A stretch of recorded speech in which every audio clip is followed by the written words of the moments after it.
Now I am going to start remaining questions of worksheet 4. Question number 7. A cylindrical vessel is open at the top. एक cylindrical vessel है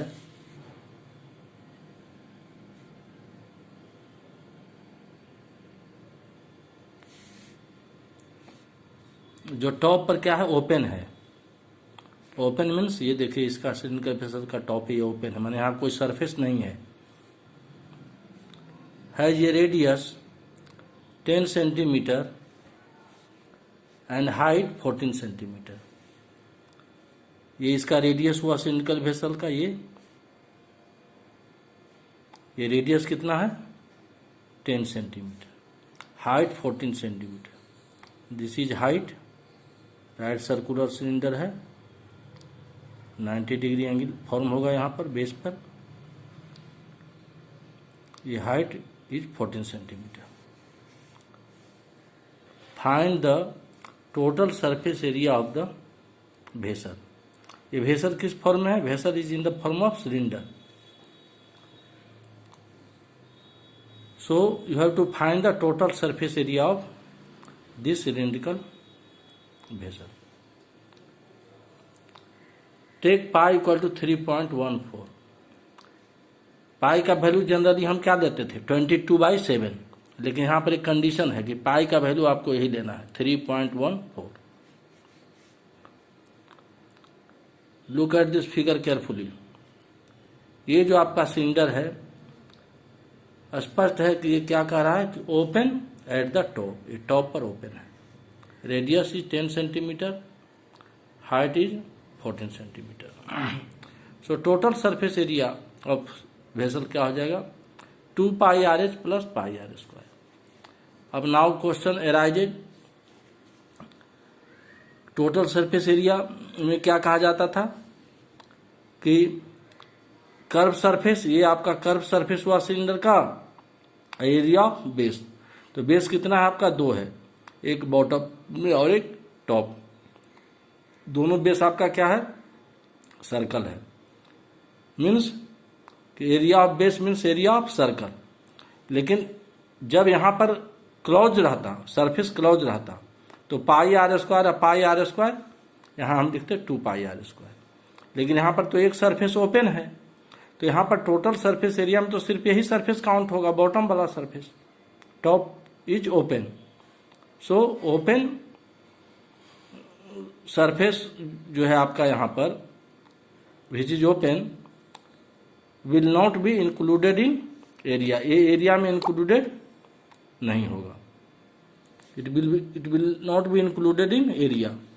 सो total surface area equal to 2πRh, ये curve surface area हो गया, plus area of base. Total surface area equal to 2πRh प्लस πr² equal to 2 into pi का value condition दे दिया गया है, it is already given. Pi equal to 3.14. So 2 into 3.14 into this is radius. This is radius. Value of radius is 10 centimetre into we will write 10 in place of r into we will write 14 in place of h. height is 14 centimeter. So h is 14 centimeter plus pi का value of pi will be 3.14 plus value of r radius 10 centimeter, तो r² तो 10² equal to 2 into ये दोनों को multiply करेंगे. After multiplying we will get 31.4. देखिए 10 से multiply करते हैं तो decimal will shift 1 digit right side. Multiply करने में डेसिमल क्या होता है, 1 डिजिट राइट साइड आ जाएगा. तो 1 डिजिट राइट साइड मतलब कि 1 को क्रॉस करके कहाँ जाएगा, between 1 and 4. 2 into 31.4 into 14 plus 3.14 into 10, square of 10 will be 100 equal to, इसको मल्टीप्लाई करेंगे 2 into 31.4 gives 62.8 into 14 plus 3.14 into 100 314। देखिए 100 से मल्टीप्लाई किए हैं, 2 जीरो है तो decimal will shift right side 2 digits right side. So decimal will come here.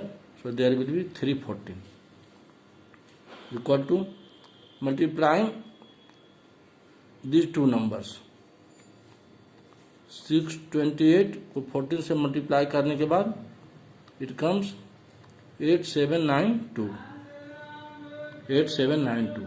अब देखिए इसमें क्या है, एक डेसिमल का प्लेस वैल्यू 1 है, सो प्रोडक्ट में भी डेसिमल का प्लेस वैल्यू 1 होगा, decimal will come before 2, 1 digit before, plus 314 equal to. अब इस नंबर को हम ऐड करेंगे, इस नंबर को ऐड करेंगे, it will come 1193.2 centimetre square. Total surface area of the vessel equal to 1193.2 centimetre square. यही टोटल सरफेस एरिया है। इसमें हम टॉप को इंक्लूड नहीं करेंगे क्योंकि टॉप क्या है आपका, ओपन है, open at the top. So that is total surface area of the vessel 1193.2 centimetre. Now question number 8, the length of a roller is 40 centimetre. एक रोलर है, रोलर देखते हैं रोड पर, रोड सरफेसिंग के काम में आता है। The length of roller is 40 centimetre and its diameter is 21 centimetre. और डायमीटर रोलर का कितना है, 21 centimetre. It takes 300 complete revolutions to move once over to level the floor of a room. एक रूम के फ्लोर को level करना है, उसके ऊपर वो कितना बार रिवॉल्व करता है, 300 कंप्लीट रिवोल्यूशन वो कंप्लीट करता है। एक रूम को लेवल करने में, level the floor of a room, वो कितना रिवोल्यूशन कंप्लीट करता है, 300 रिवोल्यूशन वो कंप्लीट करता है, तब वो रूम पूरा लेवल हो जाता है। तो find the area of the room in metre square. ये देखिए आपका रोलर है, फिगर को आप ऐसे समझिए, ये रोलर है आपका, रोलर का ये इंड पॉइंट्स है, इंड सरफेस है, सर्कुलर होता है रोलर। ये जो हुआ पूरा कर्व सरफेस एरिया हुआ। Roller is round in shape, it will be curve surface area. ये देखिए आपका, दिस इज रेडियस और this is length is 14 centimetre, length is 14 centimetre. अब इसी रोलर को अगर हम वर्टिकली रखें, ये दिस इज हॉरिजॉन्टल फिगर, अगर इसी को हम वर्टिकल रखें तो दैट विल बी क्या होगा, this will be height of roller और this will be radius of roller. तो height of roller 40 centimetre, diameter of roller 21 centimetre. Diameter से हम क्या फाइंड करते हैं, रेडियस। तो रेडियस क्या हो जाएगा, 21/2 सेंटीमीटर। डायमीटर का हाफ होता है रेडियस, तो डायमीटर को 2 से डिवाइड करेंगे तो that will be radius of roller. Radius actually means क्या है, अगर इसको हम वर्टिकल रखते हैं फिगर को, इस तरह से हम फिगर को रखते हैं, इसको फिगर को अगर हम इस ढंग से रखते हैं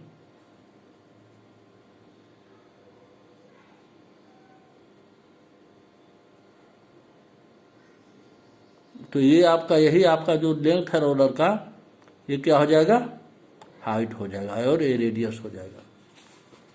तो diameter of roller 21 centimetre, radius 21/2।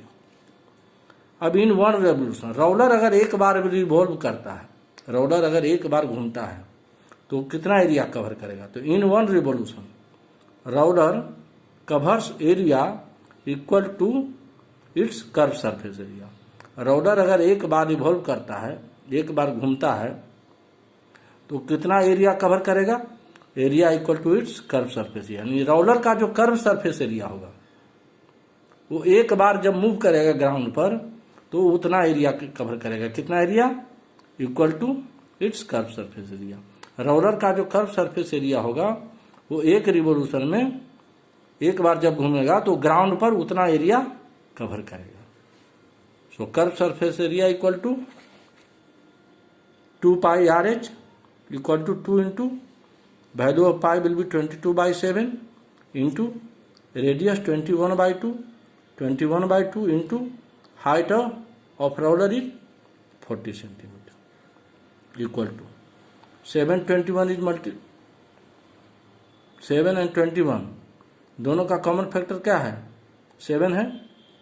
7 divided by 7 gives quotient 1, 21 divided by 7 gives quotient 3। Same number से डिवाइड कर 7 से 2 कैंसिल हो जाएगा। Here will be quotient 1 and 1। Now 22 3 जा 66 into 40।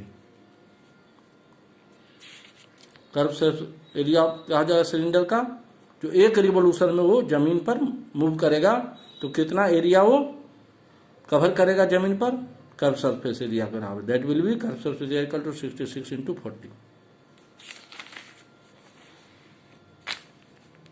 Curve surface area of roller equal to 66 into 40 equal to 2640 centimetre square.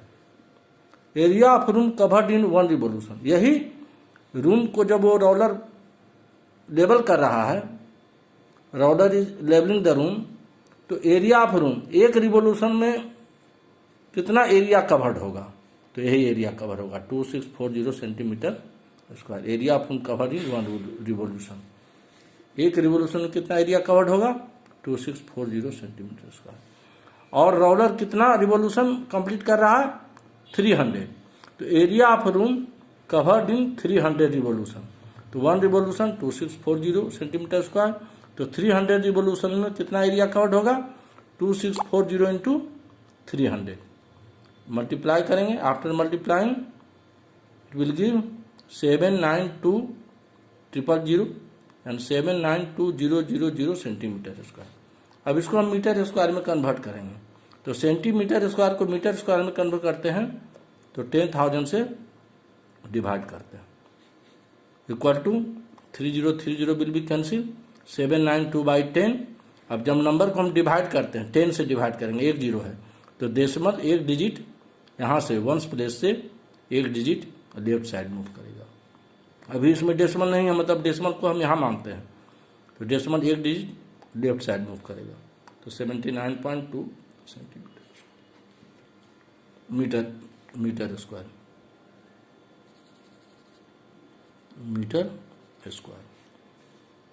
Therefore area of room equal to 79.2 meter square. Question number 10. A rectangular piece of paper is 22 centimeter in length and 10 centimeter in width. एक rectangular piece paper का एक rectangular piece है जो जिसकी लंबाई कितना है? जैसे रेक्टेंगल का लेंथ होता है 22 सेंटीमीटर और उसकी चौड़ाई कितनी है? 10 सेंटीमीटर। विड्थ यानी चौड़ाई है 10 centimetre. It is rolled into a cylinder. इसको एक सिलेंडर में रोल किया गया अलोंग इट्स लेंथ। किसके अलोंग रोल किया गया? लेंथ के अलोंग रोल किया गया। तो find the surface area of the cylinder. अब देखिए इसको, ये आपका रेक्टेंगुलर पीस ऑफ पेपर है जिसका लेंथ दिया गया था 22 सेंटीमीटर और विड्थ यानी ब्रेथ चौड़ाई 10 सेंटीमीटर। अब इसको ध्यान से देखें, ये इसको लेंथ के अलोंग रोल किया गया, यानी लेंथ के अलोंग इसको फोल्ड कीजिए, मोड़िए लेंथ के अलोंग, कुछ इस टाइप का फिगर बनेगा। यानी जो लेंथ है ये आपका, ये लेंथ है, ये भी 22 सेंटीमीटर, ये भी 22 centimetre. This is 10 centimetre, this is 10 centimetre. Rectangle का अपोजिट साइड क्या होता है? इक्वल होता है। Opposite sides of rectangle are equal. तो लेंथ के अलोंग जब रोल करेंगे तो फिगर कुछ इस टाइप का बनेगा। तो ये जो आपका है सिलेंडर जो बना, ये सिलेंडर का ये क्या हो गया? बेस हो गया। और बेस किससे बना? बेस क्या है? सर्कल है। और ये सर्कल किससे बना? लेंथ से। तो नेचुरली ये सर्कल का लेंथ जो है बाउंड्री ऑफ सर्कल जिसको हम सर्कमफ्रेंस कहते हैं वो 22 होगा, क्योंकि लेंथ से बना, सर्कल लेंथ से बना। Since paper is rolled along its length then cylinder will be formed, cylinder form होगा। Circumference of cylinder equal to length of paper. अब ये सिलेंडर का जो ये सर्कमफ्रेंस हो गया पूरा, ये तो बेस है, तो ये किससे बना, लेंथ से बना, तो ये सर्कमफ्रेंस कितना हो जाएगा, part will be circumference equal to 22 centimetre. Circumference of cylinder equal to length of paper. Circumference of base of cylinder, तो सर्कमफ्रेंस जो सिलेंडर के बेस का सर्कमफ्रेंस वो कितना हो जाएगा, फार्मूला क्या होता है उसका 2πr, और ये 2πr किसके इक्वल होगा 22 को, 22 के, क्योंकि circumference of cylinder is equal to length of paper, so 2πr equal to 22। और हाइट में कोई चेंज नहीं होगा, क्योंकि लेंथ के अलोंग जब हम रोल कर रहे हैं तो height will remain same, so height of cylinder will remain same, this is height of paper. So 2πr equal to 22, height of cylinder is 10 centimetre. Curve surface area of cylinder, curve surface area of cylinder equal to 2πrh। ये देखिए curve surface of cylinder क्या आता है 2πrh, value of 2πr is given. आप ऐसे भी calculate कर सकते हैं 2πr इक्वल टू 22, इसे आप r कैलकुलेट करके r का भी वैल्यू पुट कर सकते हैं, लेकिन यहाँ 2πr का वैल्यू दिया हुआ, value of 2πr is given है, so we will direct put value of 2πr, 2πr into h, we will put value of 2πr equal to 22 to make calculation easy. So curve surface area of cylinder 2πr into h, 2πr जब हम क्या रखेंगे 22, we will write 22 in place of 2πr into height of cylinder 10 centimeter. After multiplying it gives 22 into 10, 220 centimeter square. So curve surface area of cylinder equal to 220 centimeter square. तो जब हम length के along मोड़ेंगे तो circumference हो जाएगा equal to length of paper, breadth के along fold करेंगे तो सर्कमफ्रेंस हो जाएगा of cylinder equal to width of paper, ये ध्यान रखना। Now rest question, remaining questions we will solve in homework given.